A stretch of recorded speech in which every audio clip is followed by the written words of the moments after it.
2018లో అధికారంకి వచ్చిన తర్వాత ముఖ్యమంత్రి గారి ప్రవర్తన కానీ ముఖ్యమంత్రి గారి నిజ రూపం కానీ ఇవాళ ప్రజానీకానికి అర్థమైపోయింది. ఇవాళ నాకు తెలిసి ఒక తెలంగాణ ఉద్యమంలో ప్రజల చేత కీర్తించబడినటువంటి వ్యక్తి ఇవాళ నీచంగా గీలనామా ముఖ్యమంత్రి అనేటువంటి స్థాయికి దిగజారిపోయిండు.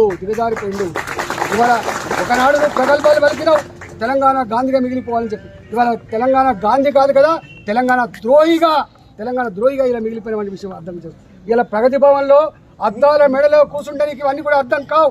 ఇవాళ డీజీపీ గారు నీ ఆఫీసులో కూర్చుని ఇవన్నీ అర్థం కావు. కానీ ఏ ప్రజల రక్షణ కోసం అయితే మానవ ప్రాణాలను కాపాడంలో విఫలం చెందిండ్రు.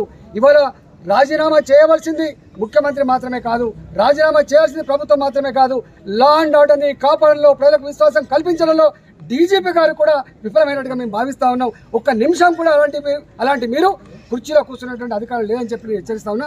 ఇవాళ ఇది ఆరంభం మాత్రమే. ఇవాళ తప్పించుకోజాలదు. ముఖ్యమంత్రి కేసీఆర్కి డీజీపీ మహేందర్ రెడ్డి గారికి ఆ కుర్చీలు వచ్చింది ఇవాళ రాజ్యాంగబద్ధంగా నీకు డ్యూటీ డిశ్చార్జ్ చేయమని ఇచ్చింది. కానీ ఏ ప్రజలు ఏ అధికారం ఏ రాజ్యాంగం అయితే నీకు డ్యూటీ డిశ్చార్జ్ చేయమని ఇచ్చిందో ఆ రాజ్యాంగ ఉల్లంఘనకు పాల్పడుతున్నది మీరు అని చెప్పి నేను తెలియజేస్తా ఉన్నా. ఇవాళ దోషులు నిలబెట్టాల్సింది సమాజం మిమ్మల్ని నిలబెట్టే పరిస్థితి అని చెప్పి మనం చేస్తున్నాం. ఇవాళ ఎంత చిల్లర ఉంది అంటే మాలాంటి వాళ్ళంతా సీనియర్లో ఉన్న వాళ్ళం డీజీపీ గారికి ఫోన్ చేస్తే మాకు ఆన్సర్ ఉండదు, మా ఫోన్లు ఎత్తే పరిస్థితి లేదు. డిఎస్పీలు మా ఫోన్లు ఎత్తడానికి భయపడతారు, ఎస్పీలు మా ఫోన్లు ఎత్తడానికి భయపడతారు, సిపిలు మా ఫోన్లు ఎత్తడానికి భయపడతారు. ఇంత బానిసలా మీరేమన్నా?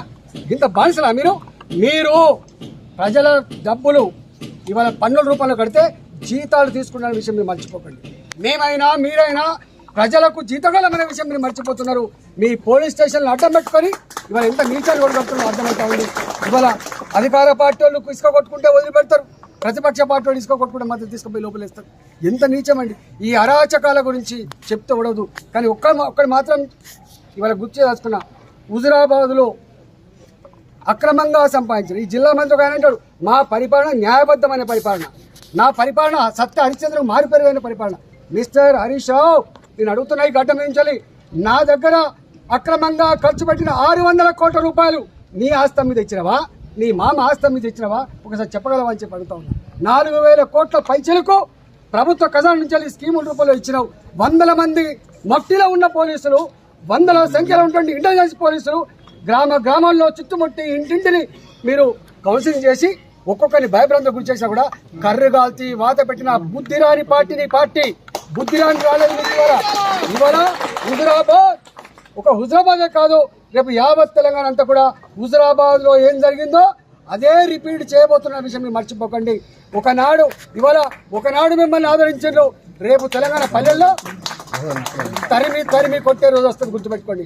మిమ్మల్ని పోలీసులు రక్షించలేరు, మిమ్మల్ని మీ దోపిడీ కార్యకర్తలు రక్షించలేరు.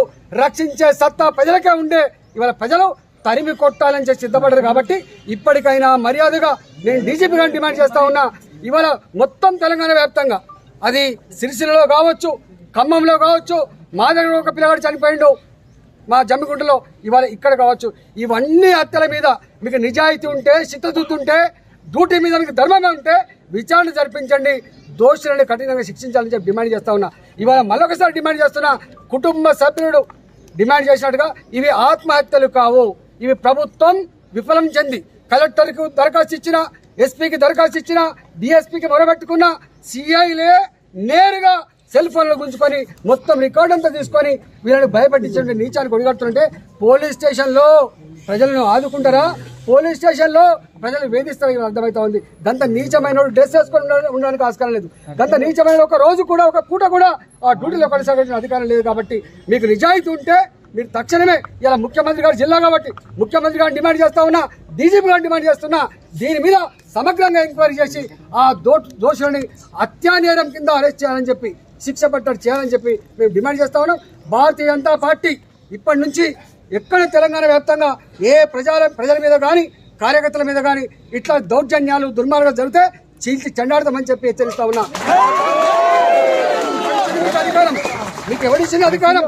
ప్రజల్ని వేధించే అధికారం, ప్రజలు చంపే అధికారం, ప్రజల మీద కేసులు పెట్టే అధికారం నీకు ఎవరిచ్చిండో తప్పకుండా తేల్చుకుందామని చెప్పి మేము హెచ్చరిస్తా ఉన్నాం. హాయ్ ఫ్రెండ్స్, మా టుడే టుమారో యూట్యూబ్ ఛానల్ చూస్తున్నందుకు చాలా థ్యాంక్స్. మరిన్ని లేటెస్ట్ వీడియోస్ కోసం వెంటనే సబ్స్క్రైబ్ చేయండి. అలాగే ఈ బెల్ ని కూడా రింగ్ చేసేయండి. మా నోటిఫికేషన్స్ అన్ని మీ మొబైల్లో వస్తాయి. అలాగే మా వీడియోస్ మీకు నచ్చితే లైక్ చేయండి, షేర్ చేయండి, నచ్చకపోతే కామెంట్ చేయండి.